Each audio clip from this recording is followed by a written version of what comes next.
So that's, I'm just going to throw it out to you really, just to say, life is short. When we hear those three things, life is short, just have a think for a moment, and what does that actually mean to you? What I do mainly is help people with the life-work balance. That's my passion, to help people. And having had two gorgeous children, a lot of my time has been really working and looking after my children. So more than anything, for people here who've got children and working, giving ourselves some time to just plan what's important and what isn't important. I know sometimes, some days, something will seem really important to me, and other days, depends on the mood I'm in, depends on what's going on elsewhere. And actually Christopher one day said to me, and I don't know whether he knows this, but he actually said, so why don't you just not be stressed, Mum? Do you know, seriously, that was a turning point for me, and I thought to myself, you're absolutely right, because if the excuse I'm giving you to telling you off unreasonably is because I'm stressed, why should that be an issue to you? It's both urgent and important, but it's not, I'm not positive or negative about it. Technology upgrade, it's not phone broken, okay. I couldn't get stuff in, but then I realised it needed to be clean. You got Having money in your life, otherwise, you're not going to be able to do it properly. Okay. Do you really want to continue working for somebody like that? Yeah. And what are the consequences of doing that? People ring me up and say, I really need to talk to you. So can you come round straight away while you have other appointments, so you actually can't? But you've been sitting on it for 2.5 months. You suddenly turn up and say, can you please help me do it today? I want to say about Suzy, she's someone who has a very generous heart. She's got a deep compassion for other people, and it means that she gives 110% to anyone who comes to her for help. She has an unrivaled love of learning and is passionate about sharing this knowledge and her many skills with others.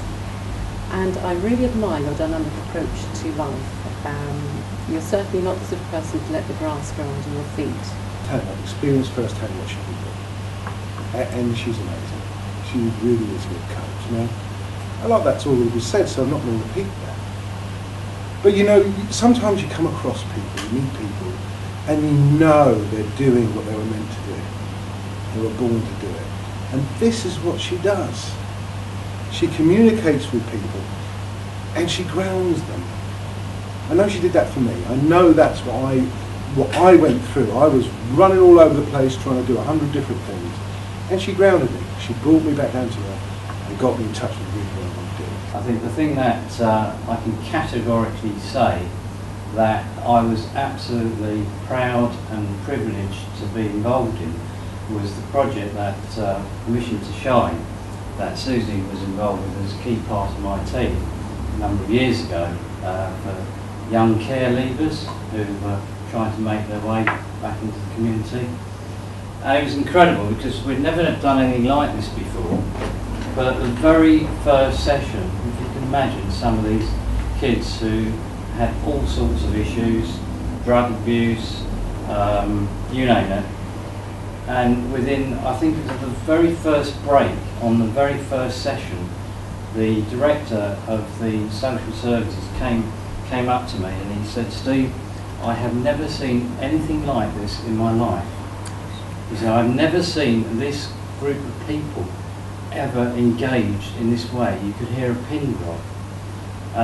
And I can't take the credit for that because Suzy was running the session at the time. And what we achieved on that programme as a team, but Suzy played a massive part in that, was absolutely phenomenal.